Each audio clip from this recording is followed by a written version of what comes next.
गौतम अडानी ने साइकिल पर कारोबार से कैसे बनाया सैकड़ों अरब का कारोबारी समूह। नरेंद्र मोदी कहते हैं कि वो अपने बचपन में रेलवे प्लेटफॉर्म पर चाय बेचा करते थे। गौतम अडानी अहमदाबाद में अपना माल बेचने साइकिल से घर घर जाया करते थे। अब नरेंद्र मोदी भारत के प्रधानमंत्री हैं। उनके करीबी दोस्त माने जाने वाले गौतम अडानी दुनिया के 5 सबसे अमीर लोगों में शुमार किए जाते हैं। गौतम अडानी की संपत्ति में आए इस जबरदस्त उछाल का अक्सर उनके आलोचक नरेंद्र मोदी की सियासी तरक्की के साथ जोड़ते हैं। पहले वो गुजरात के सबसे ताकतवर व्यक्ति बने, फिर भारत के। उनके आलोचकों का दावा है कि नरेंद्र मोदी से नज़दीकी का कारण गौतम अडानी की असाधारण तरक्की हुई और वो बहुत कम समय में दुनिया के सबसे अमीर लोगों में से एक बन गए। इस पर सवाल भी उठते हैं। गौतम अडानी री imagine business in India and the world के नाम से अडानी की जीवनी लिखने वाली मुंबई के वरिष्ठ पत्रकार और रिसर्च RN भास्कर कहते हैं कि गौतम अडानी का जन्म एक सीमित संसाधनों वाले परिवार में हुआ था।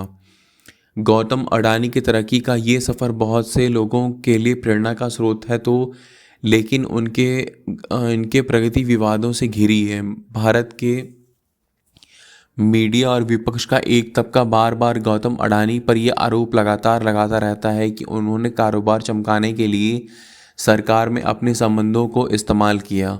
उन्होंने उद्योग लगाने के लिए कानून की कमजोरियों का फ़ायदा उठाते हुए मामूली कीमत पर ज़मीन हासिल की। हालांकि गौतम अडानी ने इन सभी आरोपों को कई बार बेबुनियाद बताया है, लेकिन ये सवाल बना हुआ है कि आखिर अडानी की कंपनियां भारत की शीर्ष की कंपनियों की कतार में कैसे खड़ी हो गई हैं। बड़ा सवाल ये भी है कि आखिर वो कौन से कारण थे कि कॉलेज के पहले साल के बीच में ही पढ़ाई छोड़ देने वाले अडानी ने बड़े बड़े ख्वाब देखे और भारत के पहले सेंटी बिलियनियर यानी 100 अरब से ज़्यादा की संपत्ति, $100 अरब की से ज़्यादा की संपत्ति वाले उद्योगपति बन गए। इसके अलावा हाल के वर्षों में जिस तरह अडानी समूह की कंपनियों के शेयर आसमान छू रहे हैं, उसकी वजह क्या रही है। 31 दिसंबर 2019 को अडानी समूह की कंपनियों की मार्केट कैपिटल 2 लाख करोड़ रुपए थी, जो सितंबर 2022 में तेजी से उछलकर 20.74 लाख करोड़ रुपए पहुंच गई, यानी कि 2019 से 2022 के बीच 10 गुना बढ़ोतरी। BBC के जुबैर अहमद जब गौतम अडानी 15 से 16 बरस के थे तो पहले साइकिल से और फिर स्कूटर से कपड़े बेचने जाया करते थे। उम्र के उसी दौरान गौतम अडानी के दोस्त रहे गिरीश भाई दानी को वो दिन अभी तक याद है। गिरीश भाई बताते हैं कि उन दिनों गौतम अडानी किसी फेरी वाला की तरह साइकिल से कपड़े बेचने घर घर और दुकान जाया करते थे। वो बहुत मेहनती थे। गौतम अडानी की इस ज़मीनी शुरुआत के सबूत आज भी अहमदाबाद के पुराने शहर में मिल जाते हैं। उनके पिता की दुकान अडानी टेक्सटाइल के बोर्ड को जंग भले लग गए हों, लेकिन वो भी अभी बचा हुआ है। स्थायी दुकानदार कहते हैं कि अडानी परिवार के इस दुकान को अपने पास ही रखा है। गौतम अडानी के पिता की ये दुकान अहमदाबाद के बेहद भीड़ भरे बाज़ार में है, जहां कपड़ों और साड़ी की दुकानों की भरमार है। इस व्यस्त बाज़ार में अडानी के नाम से कई और दुकानें भी हैं, जिनमें कुछ तो नहीं, लेकिन उनका ताल्लुक अडानी परिवार से नहीं है। आसपास की दुकानों ने हल्की फुल्की बातचीत के दौरान दार्शनिक अंदाज में कहा, इस बाज़ार में सैकड़ों दुकानें हैं, इनमें से कई तो उस वक्त की हैं जब गौतम भाई अब कपड़े के कारोबारी थे। उस समय किसी को कहाँ पता था कि अगले 3-4 दशक में हमारे बीच का एक दुकानदार दुनिया का दूसरा सबसे अमीर इंसान बन जाएगा। गौतम अडानी अपने लगातार फैलते हुए कारोबारी साम्राज्य को अहमदाबाद स्थित मुख्यालय से चलाते हैं। शेयर बाजार में लिस्टेड अडानी की 7 कंपनियों का बाजार मूल्य $235 अरब नवंबर 2022 में है, जो कई देशों की GDP से ज़्यादा है। अडानी समूह भारत की इन कारोबारी क्षेत्रों में सबसे आगे है। मूलभूत ढांचे का विकास, कोयले का कारोबार और आयात, ऊर्जा सेक्टर, हवाई अड्डों का ऑपरेशन, बंदरगाहों का ऑपरेशन, ट्रांसपोर्ट, लॉजिस्टिक। 1970 और 80 के दशक में किसी भी भारतीय उद्योगपति के लिए देश में बड़ी इंफ्रास्ट्रक्चर परियोजनाएं चलाना लगभग असंभव था। गौतम अडानी भारत के ऐसे पहले उद्योगपति बन गए हैं जो देश से बाहर ऑस्ट्रेलिया, श्रीलंका, इजराइल, इंडोनेशिया जैसे कई देशों में बड़ी इंफ्रास्ट्रक्चर परियोजनाएं चला रहे हैं। हालांकि टाटा और एयरटेल जैसी कंपनियों भारतीय कंपनी कई देश में मोबाइल और वाहन के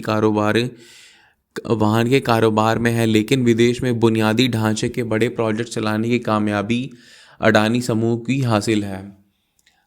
अडानी समूह की वेबसाइट के मुताबिक Adani Australia Abbott point port terminal की मालिक और इसे चलाती हैं। ये टर्मिनल ऑस्ट्रेलिया के क्वींसलैंड से पिछले 35 वर्षों में से बड़ी जिम्मेदारियों में से कोयले की निर्यात कर रही है। इसी तरह अडानी माइनिंग ऑस्ट्रेलिया की विवादित कारमाइल कोयले की खान और एक परियोजना की मालिक है। अडानी समूह के पास कोलंबो और इजराइल के हाइफा शहर में एक एक बंदरगाह भी है।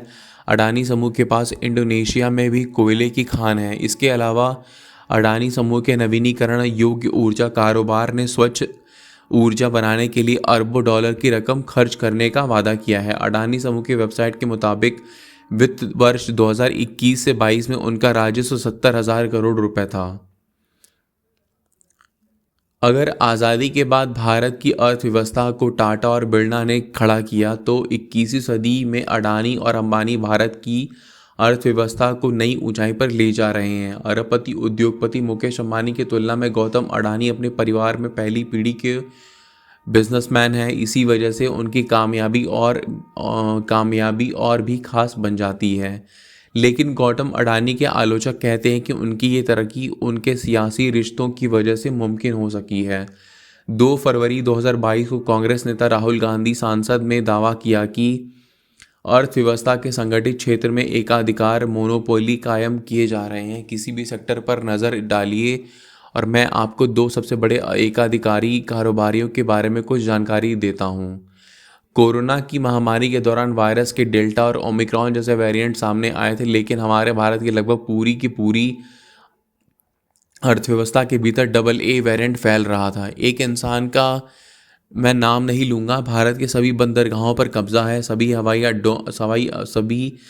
अड्डों पर कब्जा है। ट्रांसमिशन, खनन, ग्रीन एनर्जी, गैस वितरण, खाने के तेल, भारत में कुछ भी होता है तो हर जगह अडानी की दिखाई देती है।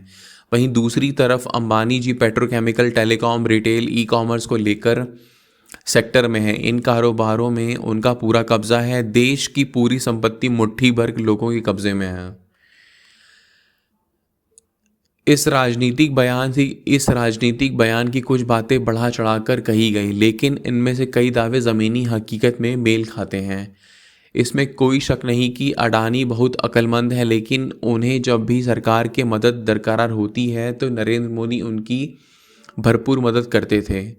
चिमन भाई गुजरात के पूर्व मुख्यमंत्री ने उन्हें कच्छ में ज़मीन दी थी, लेकिन अगर अडानी की सबसे ज़्यादा ज़मीनें किसी ने दी हैं तो वो नरेंद्र मोदी, और वो भी बेहद सस्ते दाम पर।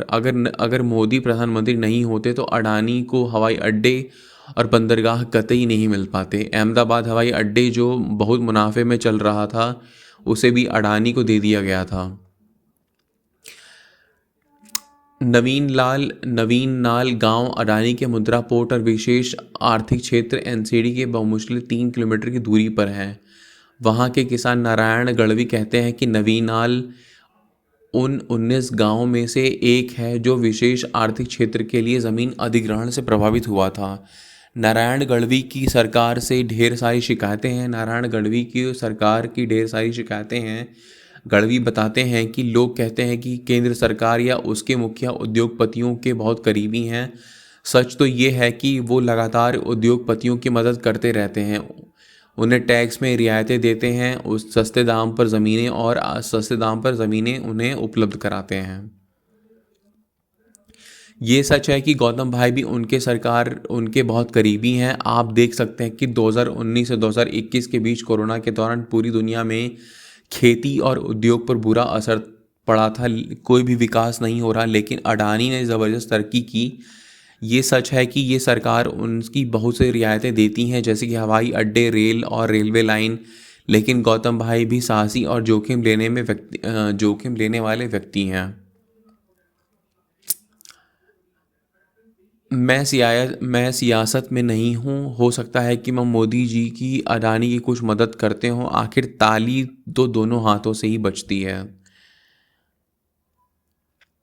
जब 2001 में मोदी गुजरात की जब 2001 में मोदी गुजरात की सत्ता में आए तो अडानी जिस तरह बाकी मुख्यमंत्रियों से दोस्ताना ताल्लुक़ रखते थे, उसी तरह वह मोदी के दोस्त बन गए थे। मोदी 2014 तक गुजरात के मुख्यमंत्री रहे।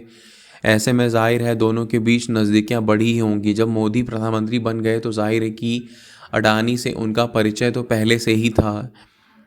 एक दूसरा कारण ये भी है कि जब भी कोई सरकार सियासी, सामाजिक या आर्थिक वजह से कोई काम तुरंत कराना चाहती है तो वह हमेशा ऐसे उद्योगपतियों को चुनती है जो सबसे असरदार तरीके से लागू कर सके। मैं ऐसा काम किसी ऐसे आदमी को नहीं दूंगा जो काम खराब करने में मेरी बदनामी कराए।